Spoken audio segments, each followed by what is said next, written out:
Good evening and welcome. Thank you so much for joining us tonight for the webinar Introduction to Transition Services presented by Melissa Zeidler and Janna Sheiman of Disability Rights New Jersey. My name is Katie Delaney. I'm the Family and Medical Outreach Coordinator at the New Jersey Center for Tourette Syndrome and Associated Disorders. I will be your facilitator for this evening.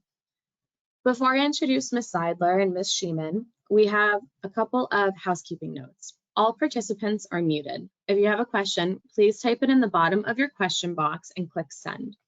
If you have questions after tonight's session, you can post your questions on the Wednesday webinar blog, which can be accessed from our home screen page at www.njcts.org under the heading Programs. This blog will be monitored for the next 7 days. The New Jersey Center for Tourette Syndrome and Associated Disorders, its directors and employees assume no responsibility for the accuracy, completeness, objectivity, or usefulness of the information presented on our site. We do not endorse any recommendation or opinion made by any member or physician, nor do we advocate any treatment. You are responsible for your own medical decisions. Now, it is my pleasure to introduce our speakers for this evening, Melissa Zeidler and Janna Sheiman. Ms. Zeidler is the managing attorney of the Community Inclusion Team at Disability Rights New Jersey. She started off her career as a staff attorney representing clients with cancer at the Nassau-Suffolk Law Service in Long Island, New York. She then moved to the Urban Justice Center's Mental Health Project in New York City to represent clients seeking federal disability benefits from the Social Security Administration. Her most recent position before Disability Rights New Jersey was as supervisor of the Disability Advocacy Project at Brooklyn Legal Services. Ms. Sheiman is the managing attorney of the employment team at Disability Rights New Jersey. Her legal experience has been developed through her work at Disability Rights New Jersey, in addition to various other roles, some of which include working at a personal injury defense firm, as well as representing vulnerable students with developmental disabilities for a decade on protecting their civil rights and their right to an equal education. Ms. Zeidler and Ms. Sheiman, we are so happy to have you here tonight. The floor is all yours. Thank you so much, Katie, and welcome to everybody. Thank you for joining us tonight for Introduction to Transition Services. I'm Melissa, and I'll be starting off the presentation. Like Katie said, I am the managing attorney of the Community Inclusion Team. And I'm Janna Sheiman. I am the managing attorney of the Employment Unit. About Disability Rights New Jersey, where we work, we are a private nonprofit agency funded with private donations and grants from the federal and state government. We are New Jersey's protection and advocacy agency, and there is one in every state. And our mission is to preserve the human, civil, and legal rights of people with disabilities. We do this by providing legal assistance and issue areas of abuse, neglect, discrimination, voting rights, employment, and in addition to individual representation, we are able to go in to investigate and monitor facilities for abuse and neglect where people with disabilities get services. Tonight, we're going to be talking about our Trailblazers project, which is Transition Readiness for Adult and Independent Living. This project spans both my team, the Community Inclusion Team, and Janna's team, the Employment Team. Transition services are for students and youth with disabilities age 14 to 21, and these services are meant to help prepare them for adult life after high school. So services can be provided by the student's high school and at times other agencies like the Division of Vocational Rehabilitation, Commission for the Blind and Visually Impaired, DDD, and Centers for Independent Living. Our project assists youth and their families with understanding, pursuing, and enforcing these rights because in our work, it has become clear to us that families don't know this is something they are entitled to. So we are trying to get the word out. Next slide. So our first learning objective that I'll be talking about today is an introduction to the school-based transition services. We're going to go a little into the legal definition, what that all means, and have some examples for you all. So just bear with me here because the legal definition of transition services is quite long and it's quite involved, as you can see, but this is a legal right. And this is really what we want to get across tonight, is these are services that people are legally entitled to. So transition services is within the IDEA, the Individuals Disabilities Education Act, and it is a coordinated set of activities for a child with a disability. It's supposed to be a results-oriented process. It's supposed to be about improving academic and functional achievement to facilitate that child's movement from school to post-school activities. Next. And it goes on from there. It's supposed to be based on the individual child's needs, taking into account that child's strengths, preferences, and interests, and it can include things like instruction, community experiences, related services, development of goals and objectives, and even independent living skills. So where is this plan actually documented? It is in the IEP, the Individualized Education Plan. There are many components to an IEP. I'm sure many of you are familiar with this already, but the Statement of Transition Planning and the Statement of Transition Services are two major parts of this IEP for students age 14 and older. So we're going to continue with this legal definition, and here we have on the next few slides some excerpts of the model IEP form that New Jersey issued last year. So as I mentioned before, the transition plan is supposed to be on strengths, interests, and preferences, and that is now an explicit section on the IEP. It's supposed to identify a course of study or related services and activities that are consistent with those strengths and help the student develop the goals that they want, and those are also explicit sections on the IEP. And the IEP finally should also include linkages with other agencies who might provide transition services, and that is also explicitly on the IEP. So results-oriented process, what does that really mean? That these goals are supposed to be SMART, that is specific, measurable, attainable, relevant, and time-bound. They are supposed to be specific to that student. And the goals that the student has are supposed to be based on age-appropriate transition assessments. Assessments can be formal and informal, but again, it's all based on what this student wants to do, what their strengths, preferences, and interests are, and how they can get there. So based on the individual student's needs, this should be specific to the student. Sometimes we've seen a one-size-fits-all transition plan. It's kind of the same in every IEP. That should not be. It should be specific to that student. It's also academic and functional achievement. So that is more than just grades, right? We don't need to hear that, oh, the student is fine. They've gotten a B, they got an A. They're okay. No, they are still entitled to transition services.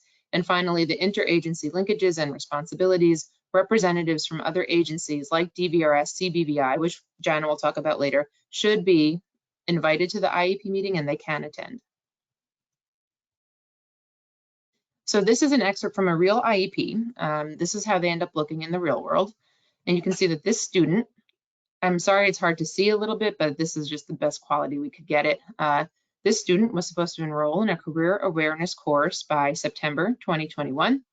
And you can see that the person or responsible agency is the student, the parent, the guidance counselor, the case manager, the school. So it's a lot of cooks in the kitchen, and we all know what happens there. Sometimes nothing gets done because everyone thinks someone else will do it.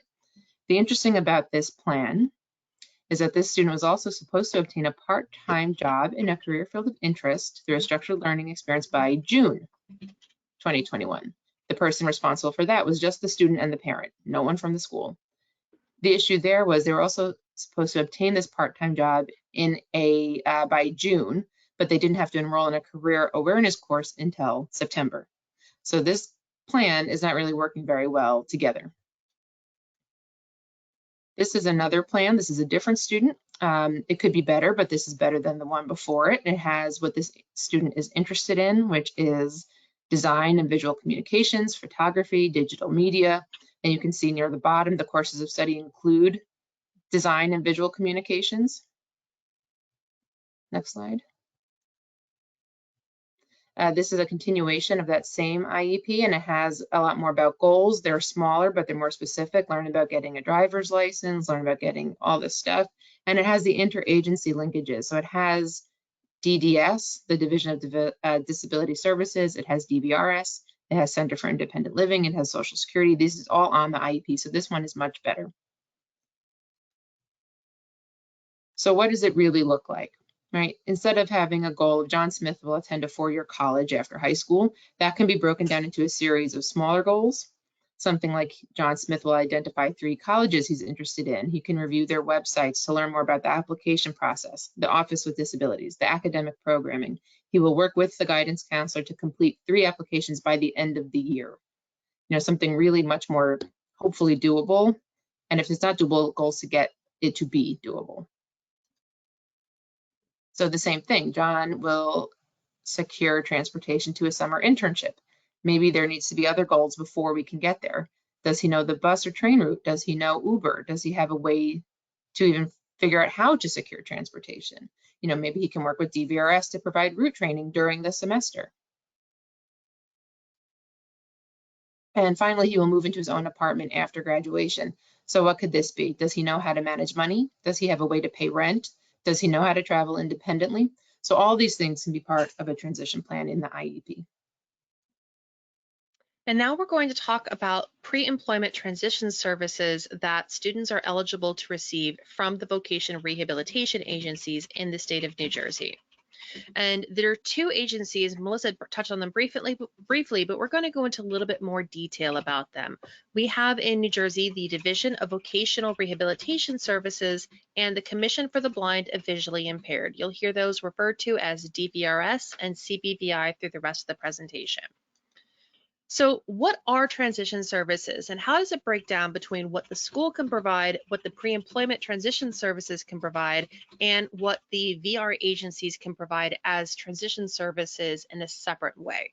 So with the IDEA, this is where you have vocational education, a structured learning experience where it can be an internship that the student is receiving high school credit for, continuing in adult education, independent living, and community participation. There are 5 elements, there are 5 things that the VR agencies can provide for the pre-employment transition services. They're able to help the students with job exploration counseling, work-based learning experiences. If a student really wants to become a physician assistant, the VR agency and their representative can work to get the student placed in the evenings or in the afternoons working at a medical facility or a doctor's office to be able to get some of that training. They can also provide counseling on post-secondary opportunities. Is this a student who's looking to go to college? They can provide workplace readiness training. They can provide instruction on self-advocacy so the student is able to really advocate for themselves. We're going to leave the VR transition services to the side for just a little bit because we're going to be touching on those in a few minutes.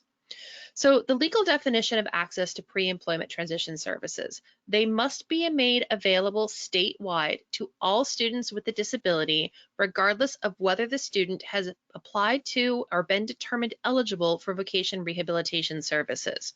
The general rule of thumb here is if you're a student with a disability, you have an IEP or you have a 504 plan, you qualify for pre-employment transition services from your state VR agency. They don't have to do a financial needs assessment. They don't have to look to see whether you need assistance in receiving these services or whether the VR services are needed to help reduce a barrier to employment.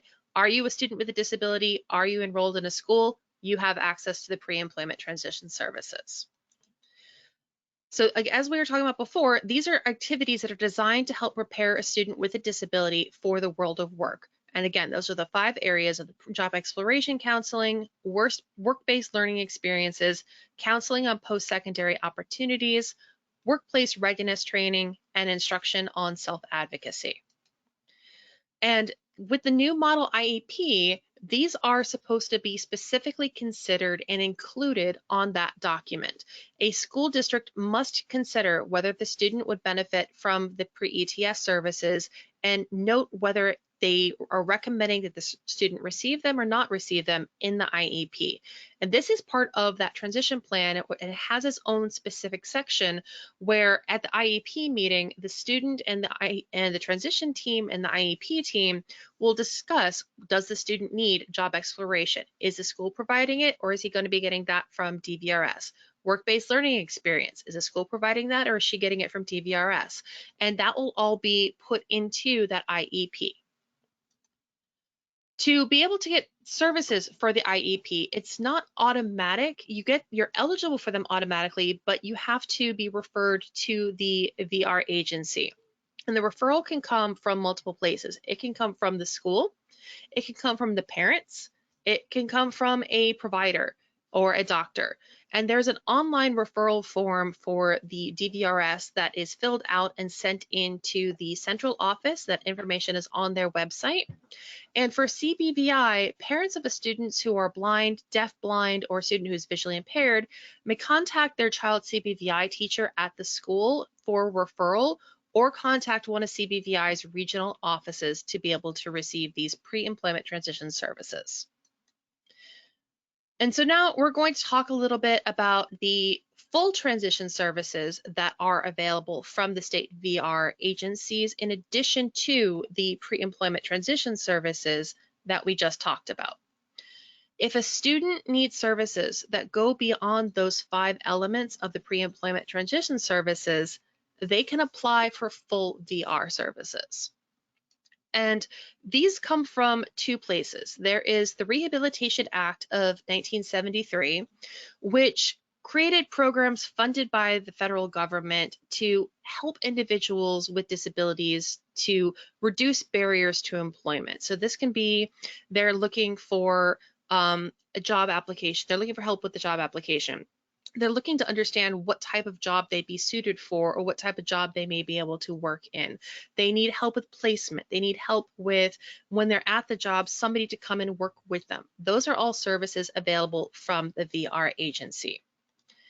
Then this was modified in 2014 by the Workforce Innovation and Opportunity Act.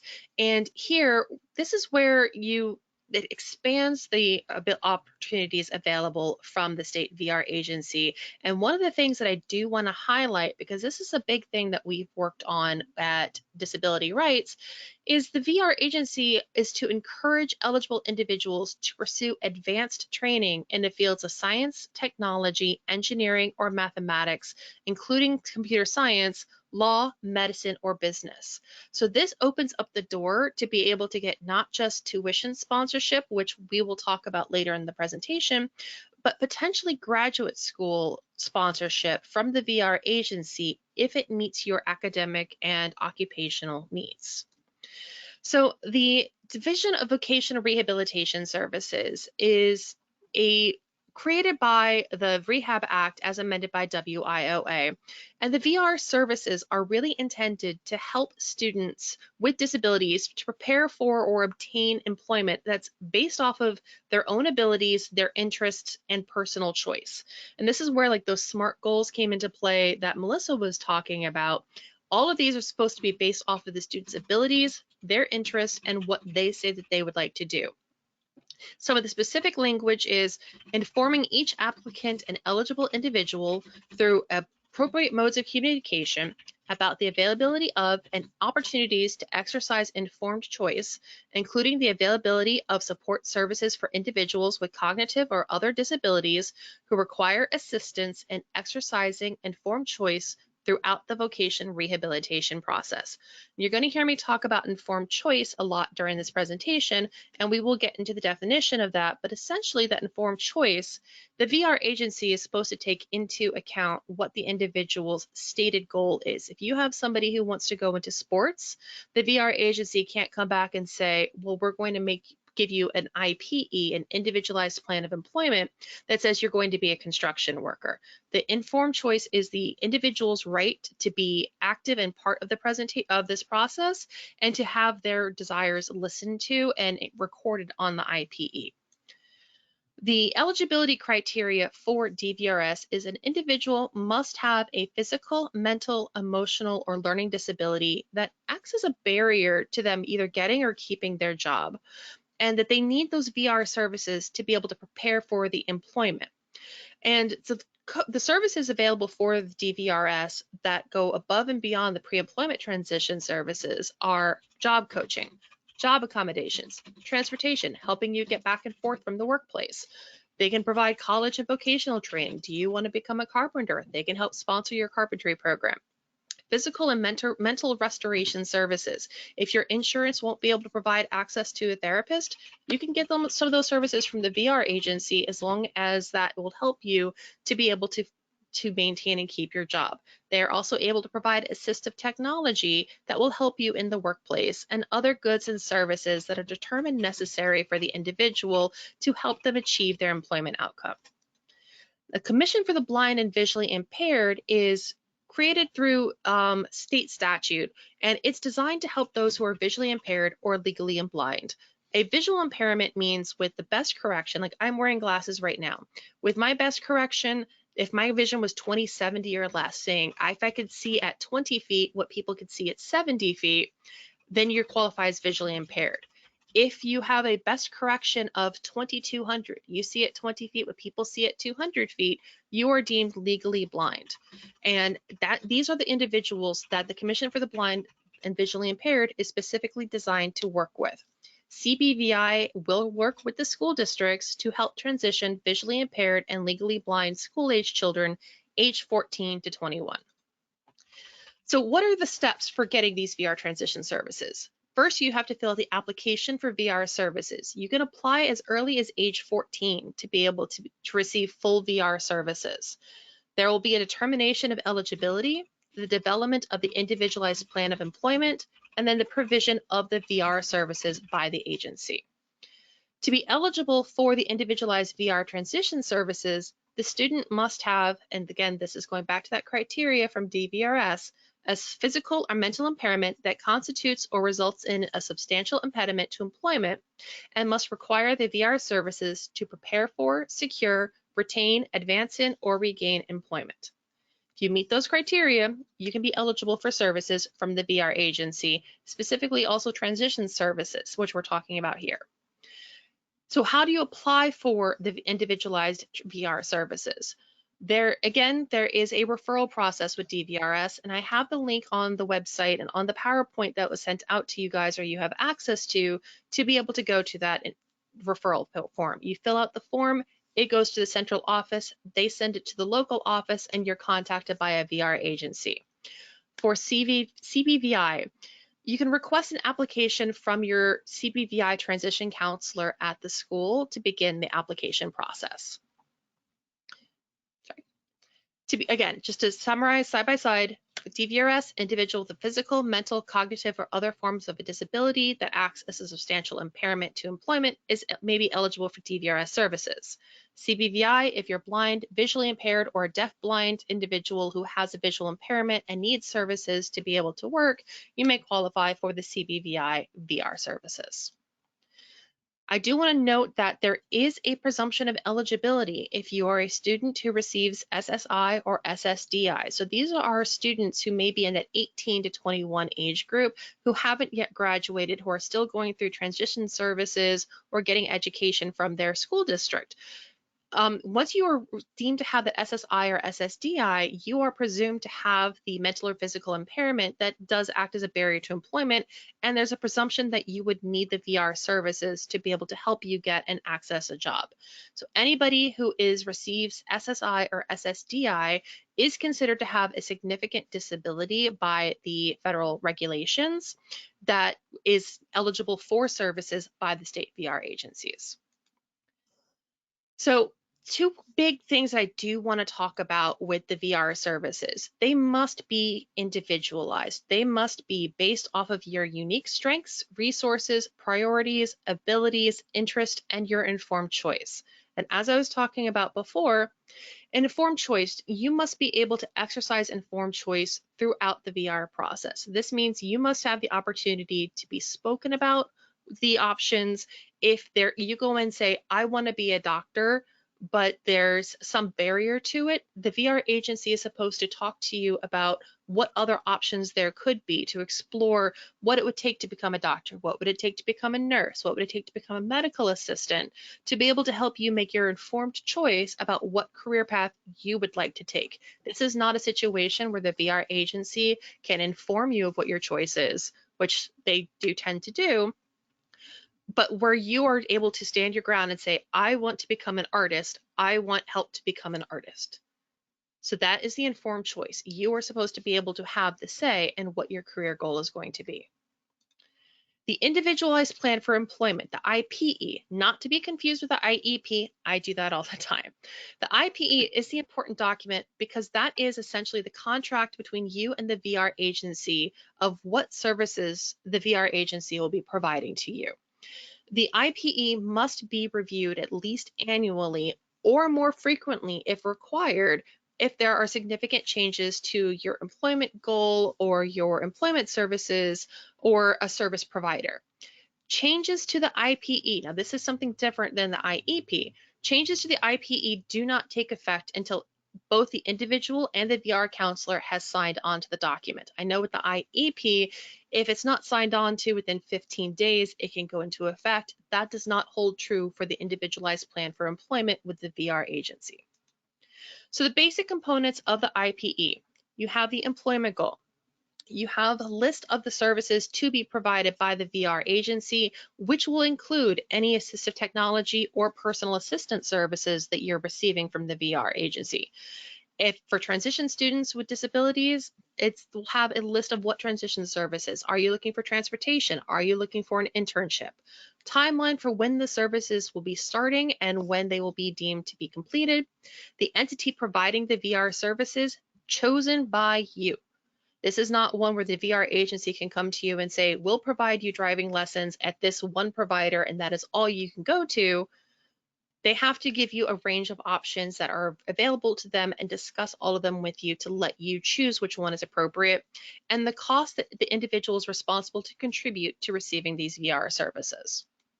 So why is the employment goal important? That is to be, again, chosen by you and that's consistent with your strengths, resources, priorities, and abilities and interests. The VR agency will not fund higher education or a vocation program unless it was required to achieve your employment goal. So say you want to become a doctor, you need to get a bachelor's degree, you need to get your graduate degree. That is something the VR agency would be able to sponsor. But if you come to them and say, I want to be a YouTube streamer, they're not going to pay to send you to medical school because that's not going to meet your career objective. So an individual who wants the ability and wants to become a teacher, the VR agency would be able to provide sponsorship for that bachelor's degree program. And for somebody who wants to become a pharmacist, they're able to get sponsorship for the graduate program as well. And again, here's the referral process. This is the link for the DVRS website. It's in the PowerPoint presentation that you're going to be given. There's also the direct link for the referral form and the 2 phone numbers that you can call to begin the process at CBVI to start going through the application. Now, I want to talk about a brief case example about how the school district, the pre-employment transition services, and the VR services can all work together for a student who's still in school. Here we have Jane, who was 17 and was diagnosed with specific learning ability.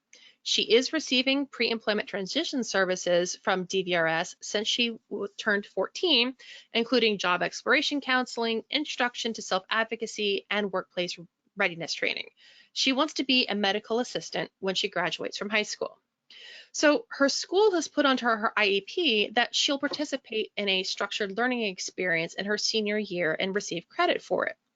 And the school has told her parents and told Jane that they can provide for the structured learning experience in the physician's office, but they can't arrange or pay for the transportation because she's the only student traveling to that site. So Jane's parents have applied for VR transition services, and Jane has been determined eligible for those VR services. So remember that little chart we saw at the beginning where it talked about what the 3 types of transition services are, what you can get from the school district, what you can get with the pre-employment transition services, and what you can get from the VR transition when you're going for a full VR sponsorship. So you'll see that transportation is a service that the VR agency can provide for a student who is found eligible for full VR services. So with this case scenario, what is the school's responsibility to pay for transportation? Unfortunately, under the state regulations and under the state statutes, the school does not have responsibility to pay for transportation services to and from a structured learning experience or an internship through the school. So can Jane's parents ask DVRS to arrange and pay for the transportation? Yes, they absolutely can. That is a full VR transition service available from the VR agency for the student. She should apply for the full VR sponsorship and would be able to receive the transportation services. So now the question becomes, how does the IEP and the IPE process work to get Jane the services she needs? The school district personnel should be inviting DVRS to attend Jane's IEP meetings to be able to discuss the services that would be provided by the school to Jane and what would be provided by DVRS. When they have the final meetings, whether it's both the IEP and the IPE, both should be outlining the services being provided by each entity. So for the school, they would have on her transition plan that she is receiving the structured learning experience and that transportation is being provided by DVRS. On her DVRS IPE, it would have a notation that Jane is receiving a structured learning experience from her school and that DVRS is paying for the transportation to and from the location, how many days, at what rate. So that way it sets forth the responsibilities of both of the agencies. And now we're going to talk a little bit about transition-related services from other. Back over for transition-related services from other agencies. Oh, can you hear me? Can you hear me talking? Melissa, if you're speaking, we cannot hear. My microphone is on. Okay, nope, it was my thing. I'm bad. Okay. So introduction to transition-related services from other agencies. So that was a lot about school, DVRS, and CBVI, but there are other agencies that can provide transition-related services also. So there's the Division of Developmental Disabilities, and these services are for people who are age 18 if they no longer have an educational entitlement under the IDEA, or 21 if they are still in school until 21. They have to be enrolled or eligible for Medicaid, a citizen of the US and a resident of New Jersey, and meet the functional criteria of a developmental disability as they define it. So some of the services DDD can provide in generally are transportation, like DVRS can, community-based supports, rehabilitation, occupational therapy, individual supports. They can provide a lot of services. Next. So for a person who either is not eligible for DVRS or CBVI, or for some reason those services are not available, DDD can also provide some of these transition type related services in career planning, pre-vocational training, and supported employment. DDD can also provide some housing assistance, and they have a timeline, which is a checklist for students who are exiting school and turning 21. Are there other agencies? There are centers for independent living, and while it may not be transition-based fully, they do offer peer counseling, skills training, and advocacy based on individual needs. And there's also this New Jersey Travel Independence Program, which is for people with disabilities and elderly people learning how to use transportation more generally, but it does have a classroom curriculum for high school students in transition programs. So Janna mentioned this a little earlier. How do all of these agencies work together? What is this like? DVRS is supposed to have a liaison for every school district, and the school is supposed to invite representatives from other agencies who may be responsible for paying for a transition service to the IEP meeting.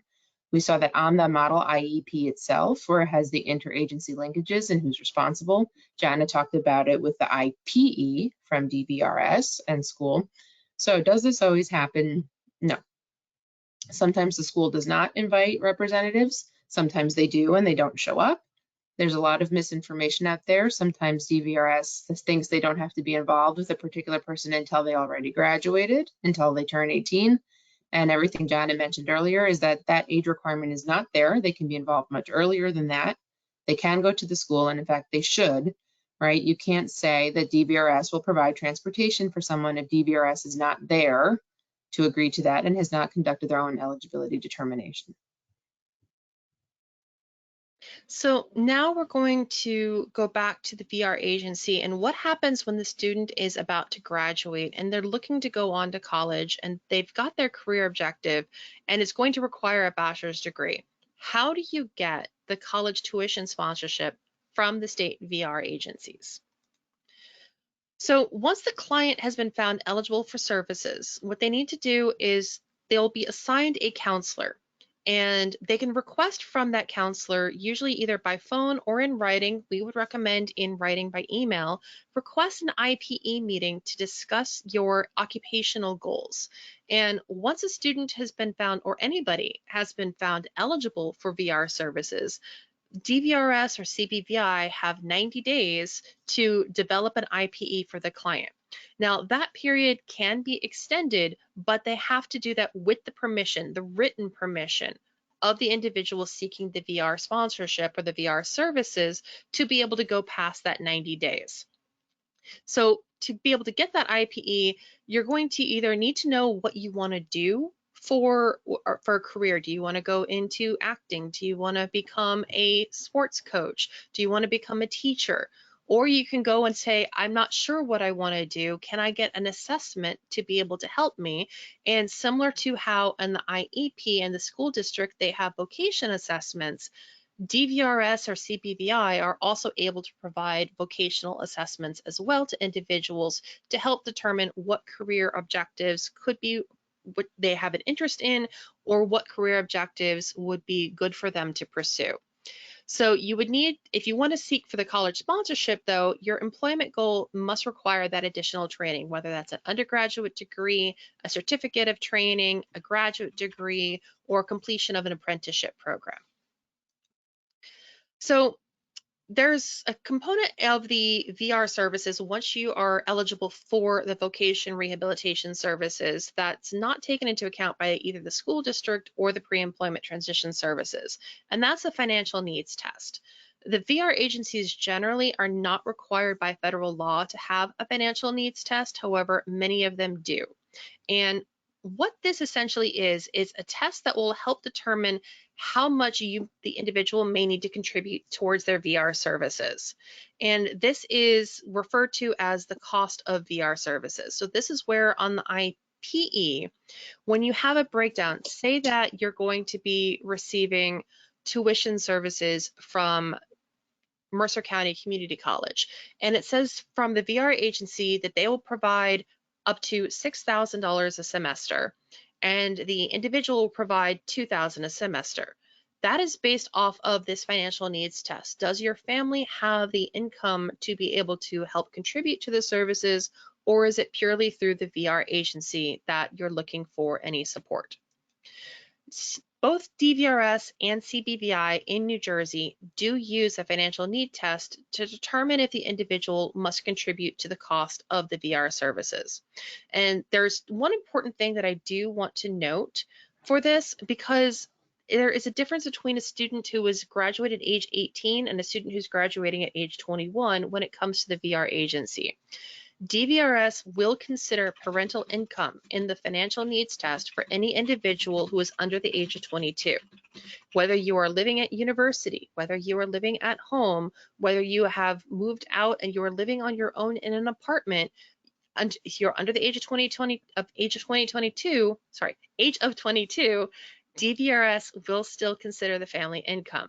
They will not consider the parental income for the financial needs test the year that the student turns 22 for the next year. Say you turn 22 October 1st, then they will have counted your parental income for that entire year up until December 31st when you were 21 turning 2022.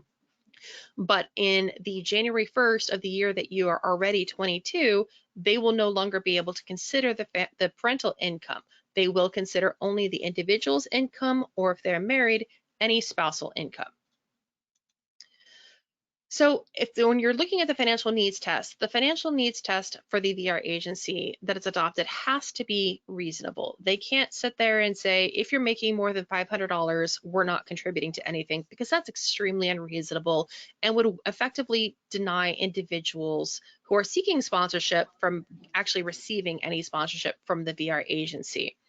And when you're looking at the financial needs or how much somebody is going to be paying for it, it has to be taken, the person's financial need really does need to be taken into account. So it's not just looking at the income levels, it is taking into account any disability related expense that is being paid for by the individual or the individual's family.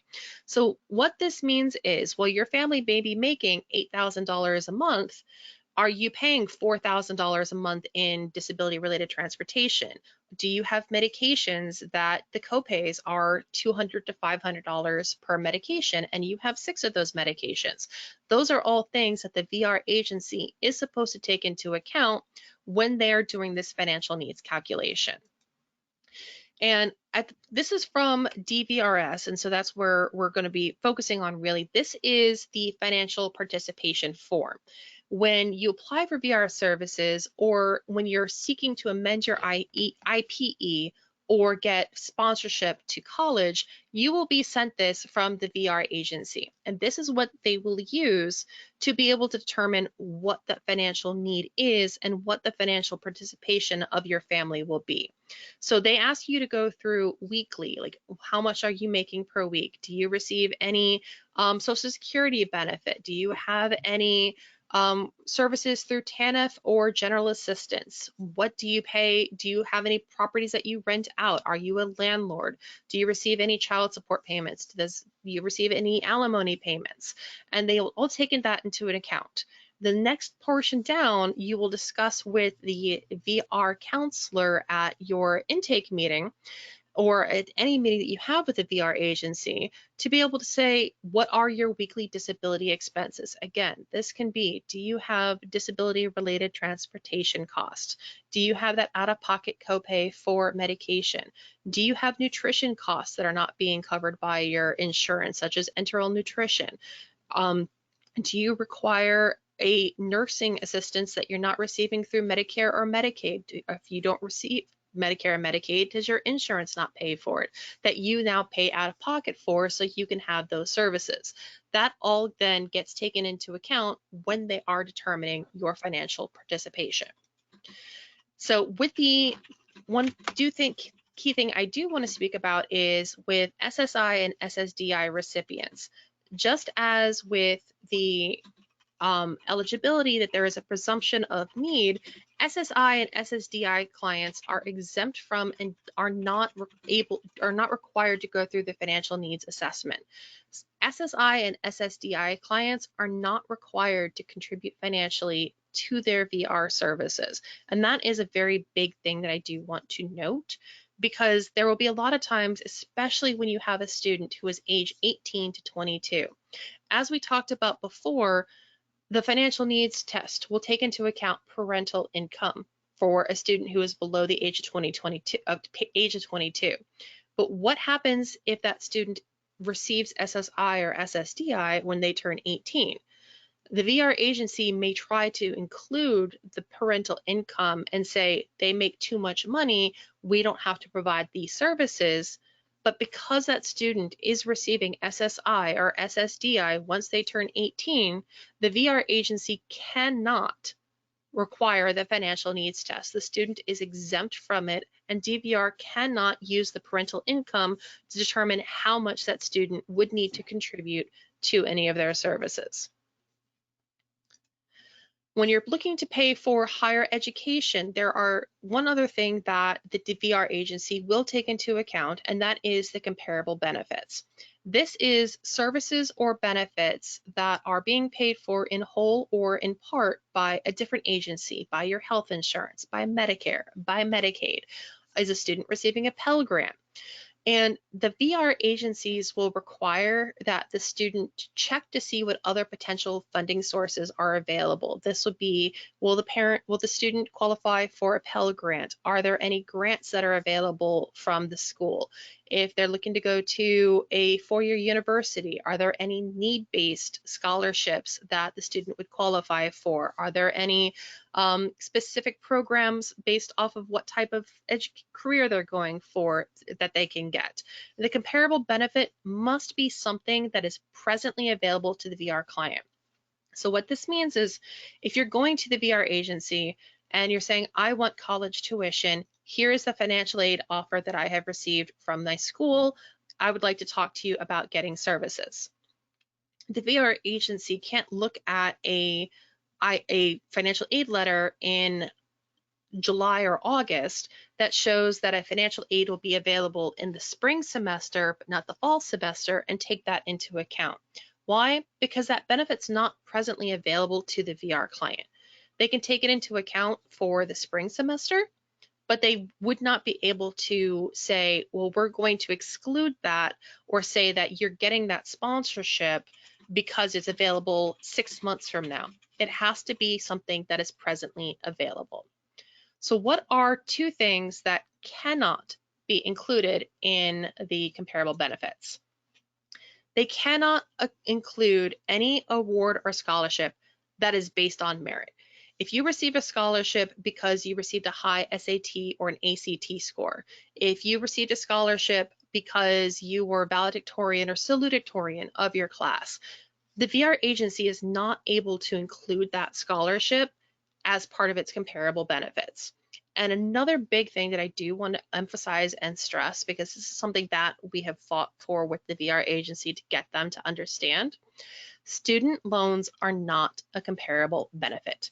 An agency cannot look at a student or look at somebody who is seeking VR services and say, but you have student loans that you can get, so you need to apply for those and get those to pay for your school before you come to us. The federal government has made it very clear that they do not see student loans as a comparable benefit for the VR agencies when they are dealing with and looking at the financial contribution to paying for a higher education program for a student. So if you go to the VR agency and if they say, oh, well, you can get the Stafford loan to be able to help pay for that, so we are not going to provide the $6,000, we're only going to provide $2,000, they cannot include that Stafford loan as a comparable benefit. Why? Because you will have to pay that back. So that is not something that they're able to include.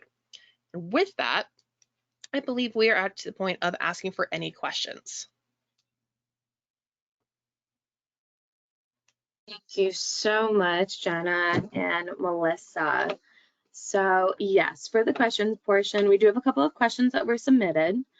So the first question being, what services are available for young adults post-high school graduation with difficulty accessing college or career due to various psychiatric disorder services for developmental disorders seem to be much more defined than other disabilities? Oh, I'm so sorry. Did that make sense to you guys? That didn't make sense to me. So they're essentially asking for what services are available for students who have already graduated from high school from the VR agencies to be able to get a higher education services? Well, for psychiatric, because yes, there are a lot of services that are specific, like DDD is specific for developmental disabilities. There's, off the top of my head, there's nothing I can think of that's specific for mental health conditions like DDD.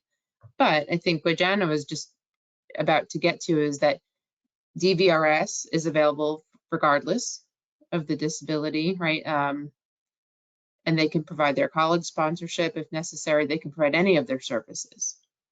And one of those services that they can provide is if the student or if the individual at that point is having difficulty finding a therapist or getting a therapist covered through their insurance, that is a potential service that DVRS can provide on the IPE, that they will provide ongoing counseling or training.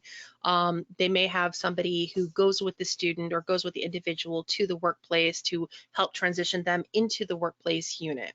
There's also, if a student is graduating and they do have like an intellectual and developmental disability, if they don't feel they're quite ready for college yet, there are 3 programs in the state of New Jersey that are comprehensive transition programs that are, one's at Georgian Court University, one's at TCNJ, the College of New Jersey, and one is at Camden College, that are specifically designed transition programs for students with IDD that we have fought to be able to get some of the VR sponsorship for those programs. They're not covering the entire program as yet, but that is a potential option to be able to get some sponsorship from the VR agency to help the student who needs a little bit more transition services. Does that answer the question?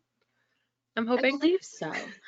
And if this person, if they have any more questions, they can always post it on the webinar blog too, which will be monitored for the next 7 days. Okay. So another question that we have is, what if a child is being homeschooled and does not have a current IEP?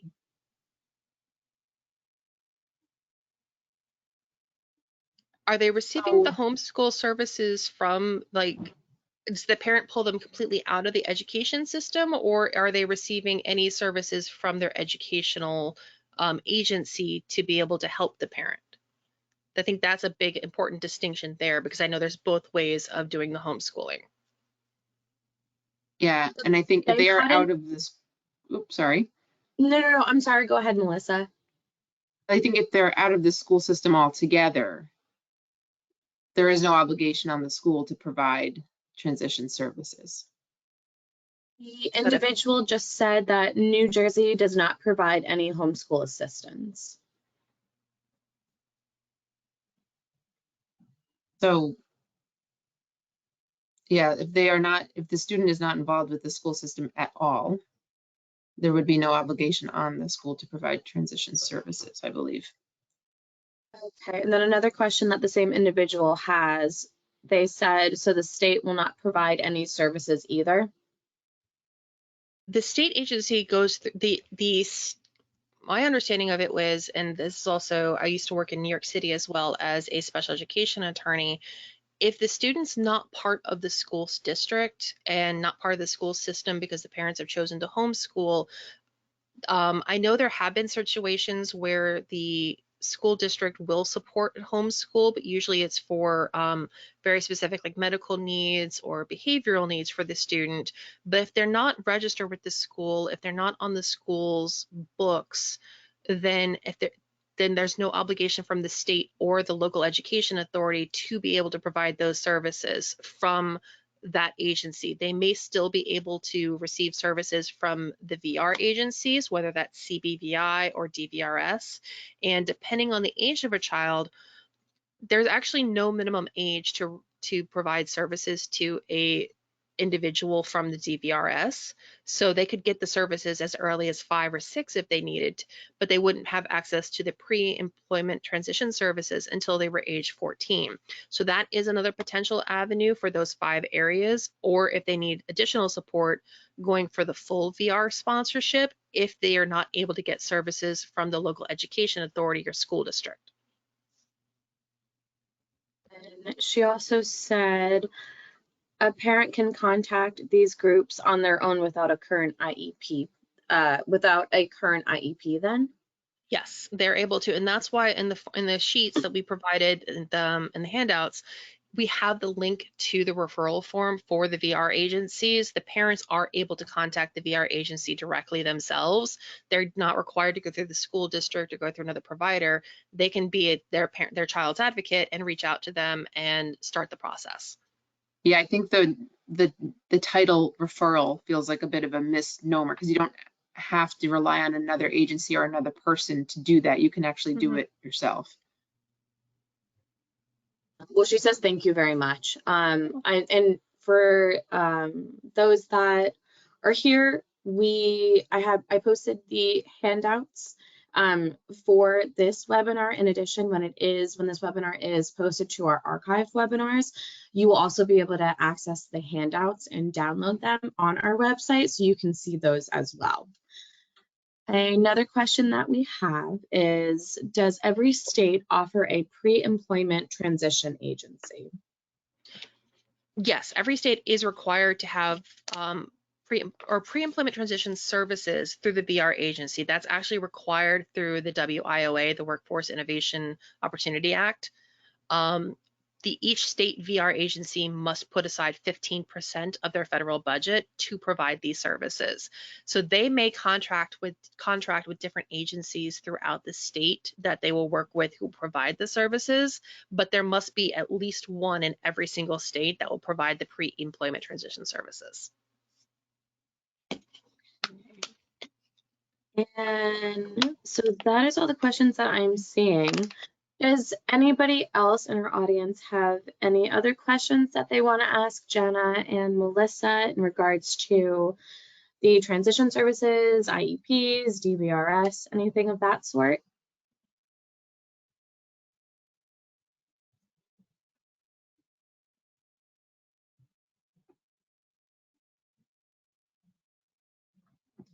Okay.